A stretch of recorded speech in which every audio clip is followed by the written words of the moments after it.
Welcome, Thunderbird Nation, to the Thunderbird Coaches Show. We're here with Coach Jon Fitzgerald. We got our special guest, Braedon Wissler, here with us, and we're excited for episode 10. The Thunderbird Coaches Show is brought to you by the Warehouse Bar and Kitchen. Warehouse Bar and Kitchen is celebrating their 2-year anniversary this October. Follow them on social media to stay up to date on all the fun they have scheduled. The Warehouse Bar and Kitchen would like to invite all students over 21 to come out to their Halloween events.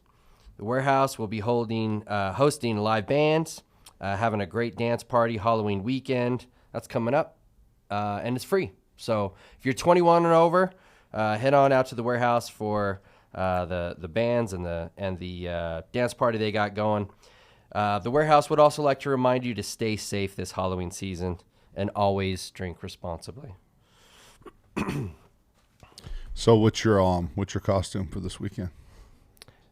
There's about 10 people in this whole world that really know me. They know I don't even do Halloween. Not at all. None. Oh, well, you were over at the house this weekend, so you know how it looks at our place. Yeah, y'all had Halloween up in September. And then you just have added pieces as Halloween is come. Y'all is a broad term.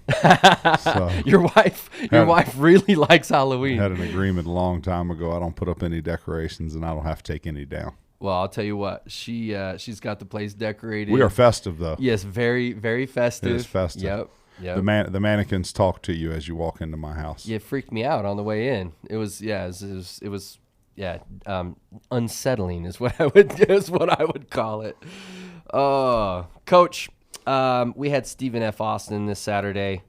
Before we get all the way into the gameplay and having you break it down for us, we got to talk about the conditions. That was crazy. Like it looks nice, but you step out onto the field, you got 40-mile-an-hour winds gusting up to 60. We've got goalposts that I'm just like, I think that might come down. We might have to clear the north end zone because here comes the goalposts. That was wild. It was different. Is that abnormal here?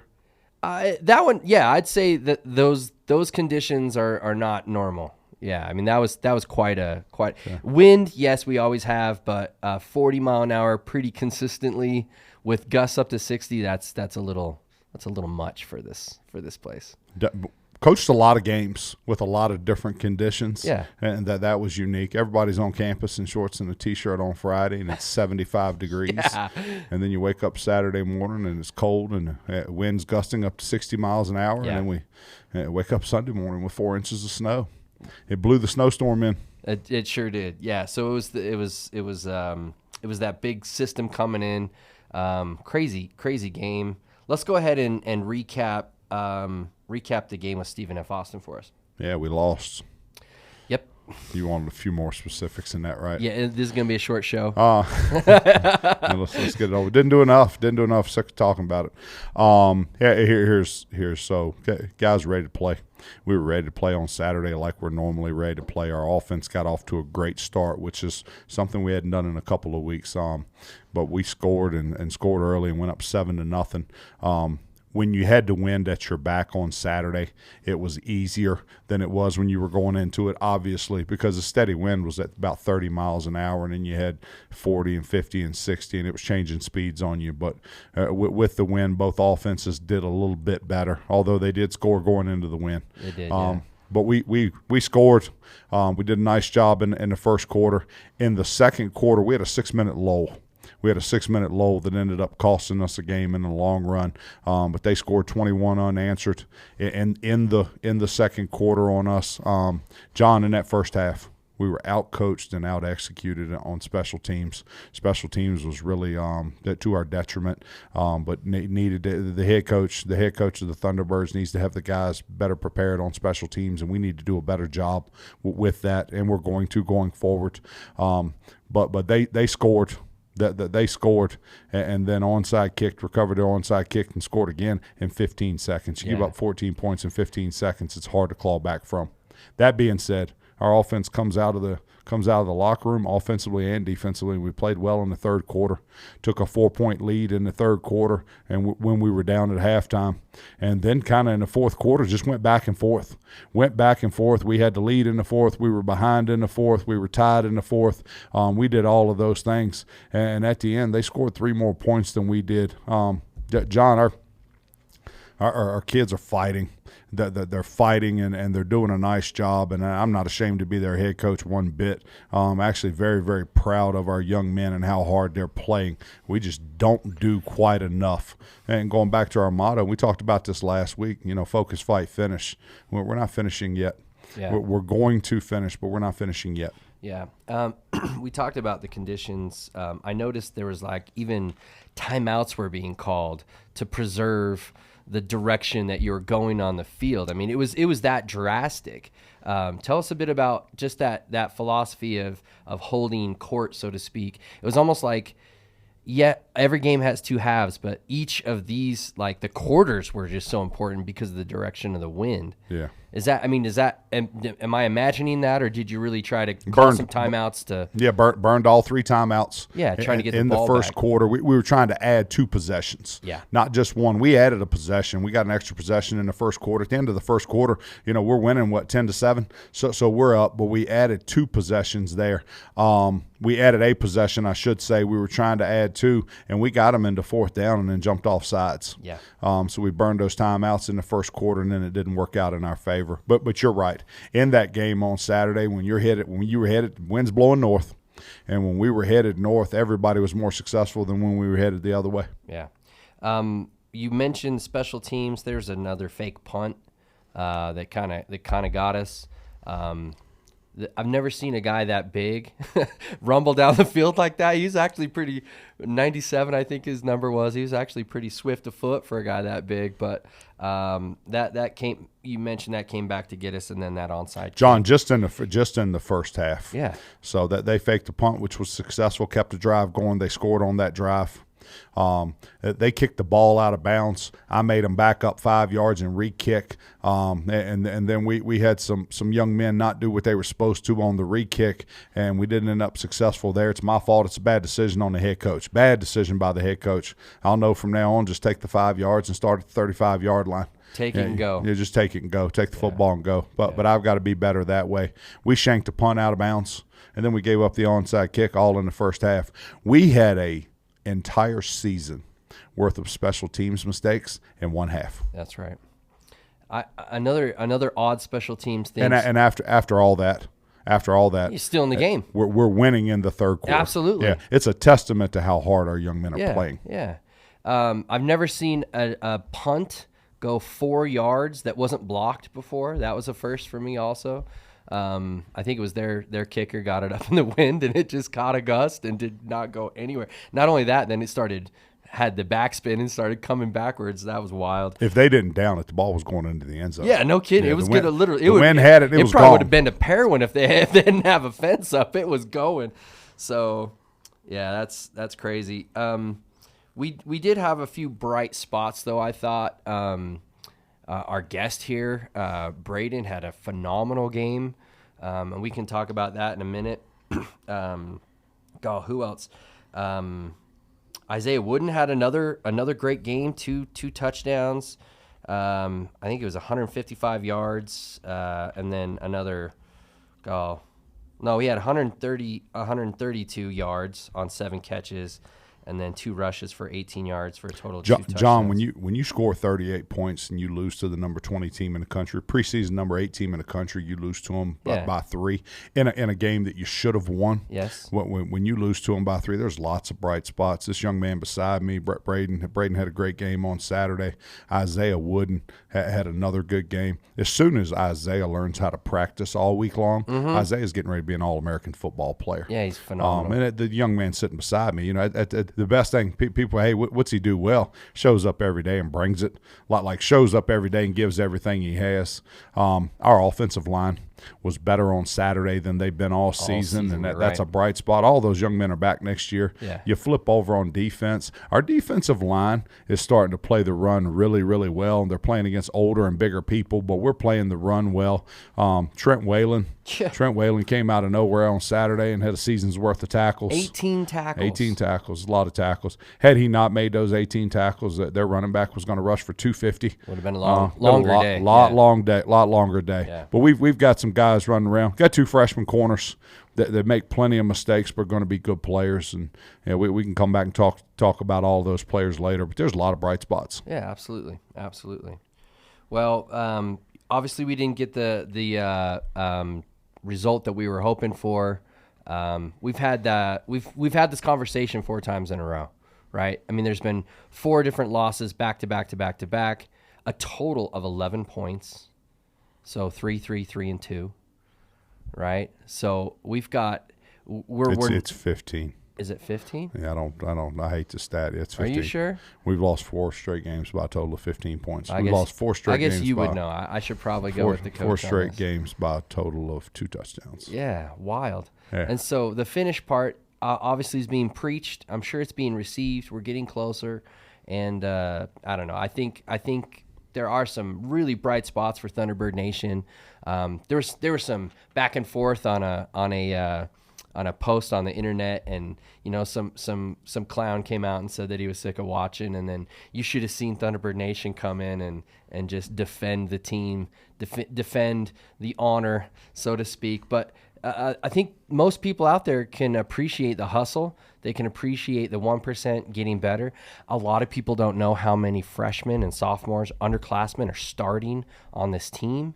I mean, it's like you've mentioned before, it's probably the youngest team starting wise in FCS football. Not probably. Yeah. We're the youngest Division I team in the country. We're also the smallest Division I team in the country. So we're moving in a great direction, Thunderbird Nation. We'll talk a little bit more about the state of the program here coming up, but just wanted to mention a few of those players, Braedon especially.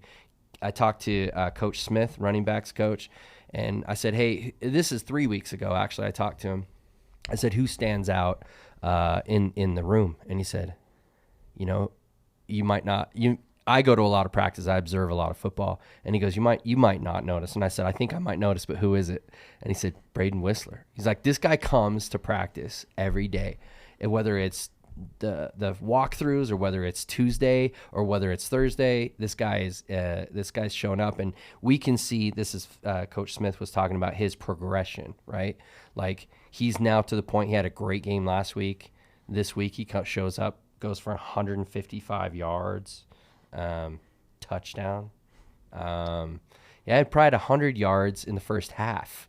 Like just hitting the hole and going.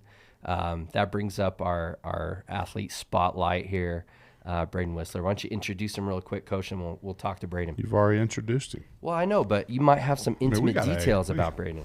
Yeah, we got to talk to the brass about your introduction methods here now. I did mention him first. You talk about him for 10 minutes and then tell me to introduce him.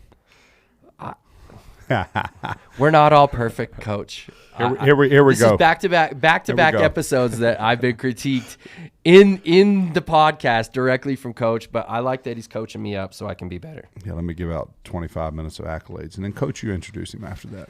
So all right, so Braedon's our starting running back right now as a freshman with 4 years to play out of Salt Lake City. I have stopped announcing their high schools because I usually name their rival high school. So I'll let him tell you where he's he's from, but out of Salt Lake City, and Braedon has a story to tell about how he got here, but overcome a couple of injuries, which him and I have that injury in common. So I know how the recovery process works, and he walked on at the University of Utah to play running back, and then decided after a couple of years that he wanted a little something more, so he transferred to SUU and has done a great job for us.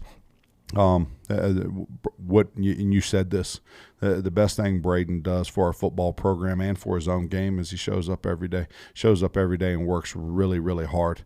And when you do that, John, the cream rises to the top when you're the hardest working guy in the room all the time. Yep. So we're happy to have him and really excited about what the future holds for him. Awesome. Braedon, welcome, buddy. Thank you for having me on. Oh, you bet. So Coach mentioned that you're from the Salt Lake area. What high school did you go to? I went to Bingham High School out of That's South why Jordan. I didn't say it, because I was getting ready to say he was from Alta. Yeah, that would have been foot in the mouth. The Bingham Miners. We've had some great players from Bingham. The Meesum boys are from Bingham. Who else played here that was from Bingham? You have any guys that I know? Landon and Brady. I coached a lot of good players at Southern Virginia that were Bingham Came out of guys. Bingham. Yeah. They've got a good program. Played for Dave Peck. Historically, yeah. Dave Peck is a Thunderbird. Yeah, that's right. Yep. Braedon, we were talking just before the show. Give us an idea, before we go into this, you are majoring in what? Psychology. Yep. Is that, we've talked about some academic situations with other players, but is psychology your favorite subject, or is it maybe there's a subject underlying in psychology that you really like? Give us an idea of what your favorite subject is. I'd say how you got into psychology. Yeah, right. I originally started with business and started getting into that, and I didn't really enjoy it all that much. As much as I thought I would. Sure. Yeah, I didn't. But I've always been into like the mindset and like mindset going into games. Sure. And like working hard and everything like that. Yeah. So I think that's really what brought me to psychology.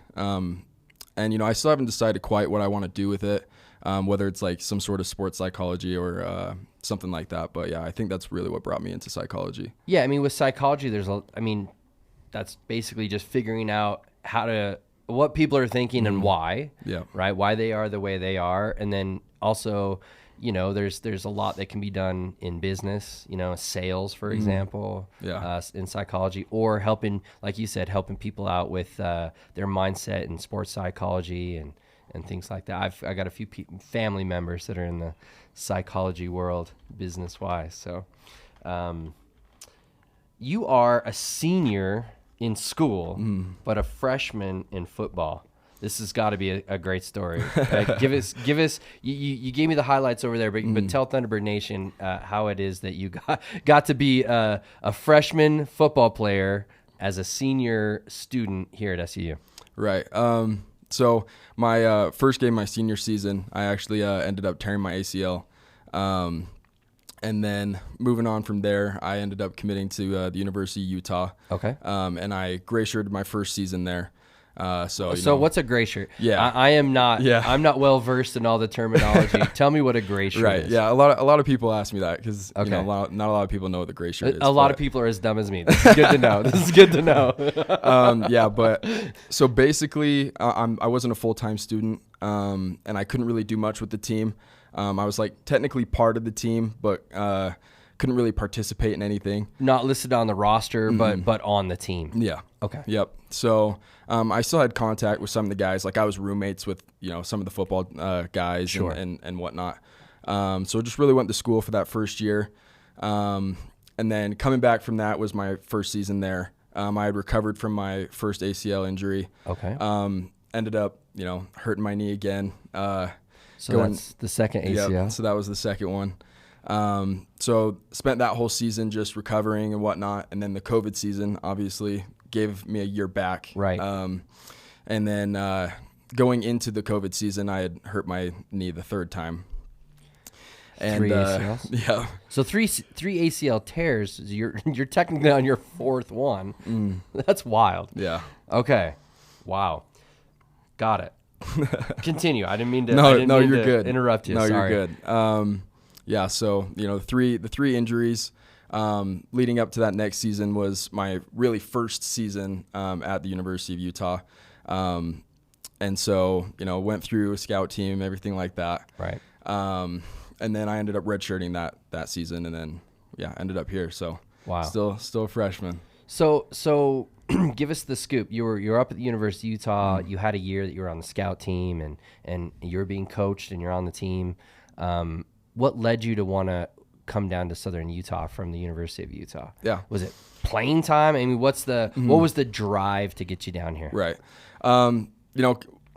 After my junior year of high school, I actually ended up getting there's a few offers that I got, and SU was actually one of them. Okay. And so, that was with the previous coaching staff as well. And so, I'd known about Southern Utah for a while, and I'd taken a couple trips down here. And, so then I ended up going to Utah, spent my time there, and obviously a good 3 years without, really playing much football. And then spending some time on the scout team, and still trying to, recover and get back to 100%, which, I feel like I'm at 200% now. But I agree. But yeah, I'd say it was playing time, just, wanting to play again after so many years of not being able to, get on the field and participate. Yeah, and I think I was having this conversation with one of your guests that was up at that was visiting from Virginia. He had mentioned that look, most players that are playing Division I football, even if they're on the scout team, were one of the top 2 or 3 players on their high school teams, right? So you go from kind of superstar, right, or star running back of Bingham High School, right, and then you have 3 years of just like not quite being there, but you've got this desire and this fire and this hunger. And really, that's where SUU came into play is because you wanted to see the field and make a difference, as opposed to having no playing time, or at least not a clear vision of where you were going up there at the U. Football is important to Braedon. Yeah, football is a better way to put it. Football is important to Braedon's family. Okay. Oh yeah. And going big time. Okay. going. That's one of our recruiting requirements. Is that not only does it have to be important to the young man, but it needs to be important to the people around him. Well, football is important to him. It's important to his family. It's important to his high school in the area he grew up in. Yeah. And going forward, we have to recruit more of that. It's a culture. Yeah. It's a culture of football in the family, in where they came from, their coaching. Mm-hmm. We talked about Mr. Peck. And there's just a lot of goods and a lot of positives, and there's a lot of desire that comes from that culture. So. Tell us a little bit about family. You got to give a shout out real quick to Mom, I'm sure. Yeah. Shout out to Mom. Shout out to Dad. Okay. My girlfriend Presley. Okay. And as the rest of my family as well. They've all been so supportive, and I couldn't do anything without them. Very cool. So, yeah. Very cool. The Josh Dunn effect. Yeah, the Josh Dunn. Do not be Josh Dunn. Well, we should probably Josh was standing outside of our facility last week panhandling because mom and dad have cut it off, but they've cut him off because he didn't talk about him. We should shout out Josh's mom every single episode. Love Josh Dunn's mom and dad. Love them. Yeah, that's awesome. Braedon, tell us a little bit about what you like to do off the field. Give us the scoop on any hobbies or anything that you like to do. Ooh, I like spending time outdoors, going on hikes, stuff like that. It's a good place for that. Oh yeah, yep, absolutely. Probably, I play a lot of video games too. It's probably not a good thing, but I like playing video games. Surprisingly that's the first time he's disappointed me since I met him. I play video games. Yeah. So are you like a Modern Warfare guy? Yeah, okay. Yep, I am. Okay. Yeah. 2K? I mean, what's the Yeah, games? I play a little 2K, Madden. Okay. Play a lot of Madden. All right. Yeah. Well, at least he's playing football while he's playing video games. I mean, there's got to be some silver lining to that. So yeah. Okay, so you like to get out in nature a little bit and then waste time playing video games. Oh man. What does Thunderbird Nation need to know about Braedon Wissler? Like, what are some unique things that they need to know about you? Jeez, I mean, Coach already said it, but I'm gonna bring it every single day. The entire time I'm here, I'm gonna give it my all. Especially on the field. I'm gonna lay my life on the line for this team for sure. Cool. But yeah, I love that. Any weird weird things that we were talking to Mitch Price, and he was talking about how he's got a weird beauty routine. I would not have admitted that on the air. But do you have anything that you want to clear the air about Braedon? I don't. Mitch said that, and players came to me. They were trying to demote him from captain. They take his captainship from him. Yeah, no, I mean we don't need to dig a hole for you, but I'm joking. Any unique things, that are just off the wall, or do you put mayonnaise on hot dogs, or any weird stuff? No, not really. I mean, I'd say most foods I gotta have some sort of fry sauce or something to go with it. Okay, well, that's a Utah I thing. guess that's probably. That doesn't exist outside the state. I do know that. That's why it would be hard for me to live somewhere else. I need my fry sauce. You gotta get that fry sauce. I do. That's a good nickname for it. First time I ever tasted fry sauce was last December. Yeah, that's right. Yeah. Everyone else puts Thousand Island, which is not fry sauce, by the way. Everyone else does not put Thousand Island. What do they do? Just put ketchup on everything? Salt and ketchup. Okay. That's what the majority of the That's country what I does. do. I don't even like fry sauce. Now I'm going to get run out of the state. Yeah. But I don't even like fry sauce. My wife's big on fry sauce. There's some days I like it, some days I don't, but I will say it's unique. It is unique to Utah. Mm-hmm. I asked this about Zach Strand. Zach Strand is a great human, but he said he had no nicknames. Maybe it's because he was mad dogging everybody and would beat them up or something. But do you have any nicknames? Have you had any in your career? Mm-hmm. You're the tallest player on the field. Is that generally? Oh yeah. Is that? Yeah, for sure. No, you got. I mean, there's got to be something. A lot of people call me Wiss. Wiss, or okay. Or Wiss Mode. Wiss Mode. That's been another one that I've been called. I'm gonna call you Fry Sauce from now on. He puts it on everything. That's a good one. I like Fry Sauce. I'm gonna write that down. He's proud. Braedon, he's proud of himself. I'm always proud of myself, and he always points it out too. This guy over here. Just the fact you admit to it. Yeah. Oh, look. I mean, it's obvious.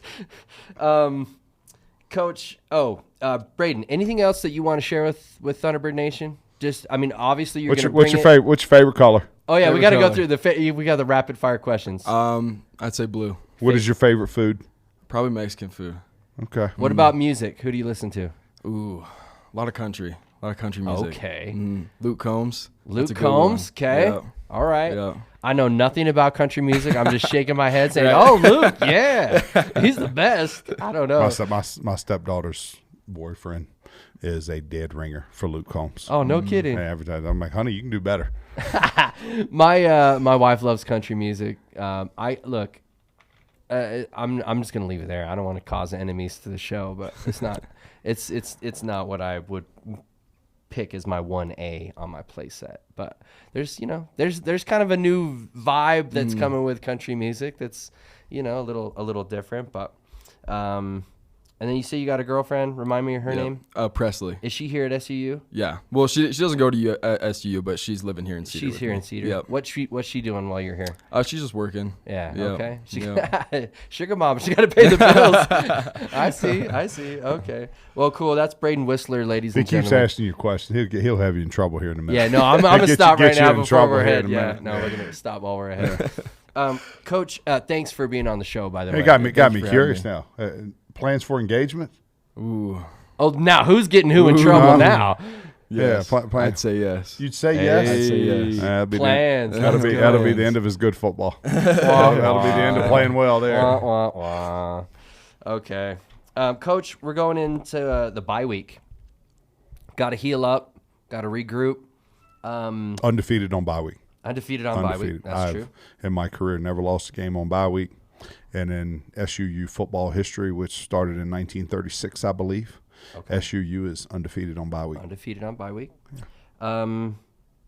Well, we don't really have. Obviously, we don't have an opponent other than ourselves. Mm-hmm. We got to beat ourselves. We got to be better this year or this bye week than we were last week. So there is a little competition, but give us a state of the union. Give us a state of kind of the program. We're how many games in now? Are we 8 or 9 games? 8 games in. You got here. You got the job in December. There's a mad dash to get to the season, to get players, to move people around. I'm sure you haven't even sat down to even breathe yet, but give Thunderbird Nation a little idea about what was expected and what is the state of the program and the team currently here at week 8 going into week 9? You're asking for an assessment of our football program. Is that what you're asking? I'm trying to lead you into a line of questioning that would allow you to give us the state of the program. Okay. Yes, I'm not very bright. You got to lead me now. You got to lead. John, we are right on schedule. And I say that disappointingly because I want to be ahead of schedule. I believe in delayed gratification, but if I can get it right now, I'll take it. Yeah. But we are right on schedule for where I thought we'd be. Our coaching staff just hit our 10-month anniversary, so we've been here 10 months now, and we've broken some things down and built some things up. And to get into specifics right now, and I said this earlier in the program, we're the youngest team in the country. And it's not close in Division I football, but we're starting 6 freshmen on defense, and then we play another 2 or 3 freshmen on defense throughout the game. And I had a good friend of mine make a comment this weekend about coverage, about our coverage. Well, we're out there. We got 2 18-year-old freshmen running around at the corner position, and both of them are going to be whale of players now. Both of them are going to be phenomenal players. Thrown in the deep end though right away. Yeah, they're going to be good. Just not right now. They're going to be very good.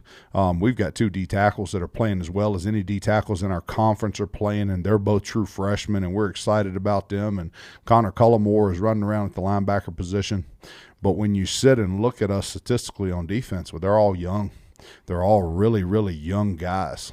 Our special teams, with the exception of Jake Garardi, they're all going to be back next year and doing They're doing as well as they can possibly do right now. We got to get better on teams, but they're doing as well as they can do right now. We flip over on offense, and we're starting 2 or 3 freshmen on offense, and then we're playing another 3 or 4 more. In the rotation. Braedon here. Yeah, absolutely. Braedon here starting to tailback. Our tailback's a hard position to play when you're younger, but he's doing it. Our starting left tackle is a freshman. We've got wide receivers rotating in that are freshmen. We have not played a senior on offense in the last month. We don't have a senior that has taken a snap on the offensive side of the ball in the last month, and we only have 3 on defense that are taking snaps. I'm excited. I want to talk about this week in our next game, but I'm excited about the future and where we're at and where we're going. But to give you a general one, we're right on schedule. And Bobby Bowden. Yeah. Bobby Bowden won 400 games. So great Bobby Bowden. Yeah, when he says something, dang nabbit. Dang nabbit. Dang nabbit. when he says something, you need to listen to what he said. And Bobby Bowden said, when you're building a football program, he goes, you start off by losing close. He goes, and then you progress by winning close. He said, and then the third phase of that is you win big. Well, maybe that's the way it's going to go for us. Yeah, it's looking that way. Yeah. You had mentioned A, that we're young, and B, that when lined up against a Stephen F. Austin, if you take their starting line and weigh them, or their starting 11 and weigh them, and then you weigh us as far as just pure size, how are we going to work on that? I mean, for freshmen, obviously going to grow a little bit here and there because they're only 18 or 19 years old. But is that something that we do through recruiting? Is it a culture? Is it weight room? How do we go about getting bigger? Yeah, that's the best question you've ever asked me. We have to recruit. We have to recruit the short gene out of our program. Braedon's over here smiling. He's all hey. He plays the position where it doesn't matter, and he understands that. In the NFL, he plays 6'3". In the NFL right now, there's more running backs under 5'10" than there are over 6 foot. So, but he plays a position where it doesn't matter. But the rest of the positions, it does. But we have to recruit the short gene out of our program. And then here's a big problem. And I hope our players listen to this. In the past, before we got here, and in the 10 months I've got here, our kids proceed to live their lives the same way they lived it in 7th grade, 9th grade, 11th grade. That they continue to get up and eat. They eat Fruit Loops for breakfast. And they're Captain Crunch. Hey, Captain Crunch for lunch, and then they're getting cornflakes for dinner. Well, you can't do that. That's right. You can't do that. And our players have meal plans. Our players have meal plans, and they should be consistently maintaining their weight and putting on weight.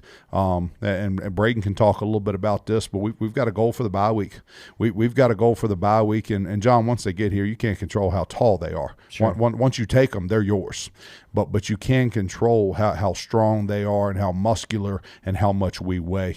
But I'll let you tell them goal for this week. Give us the goal. Everyone to gain a good 3 pounds. Okay. Mm-hmm. Yeah, I mean times 110 dudes or whatever. We're weighing tomorrow, and we're weighing on pounds. Thursday, and we're weighing next week. But between now and the Dixie game, is everybody on the team gaining 3 pounds? Yeah. Okay. Well, 100 players gain 3 pounds. You're 300 pounds heavier. That's right. Yep. Interesting. So, but it is nutrition and weight room and training table and all that. Our kids have to buy in. Our kids have to buy into that, and they have to wake up wanting to get better. Yeah.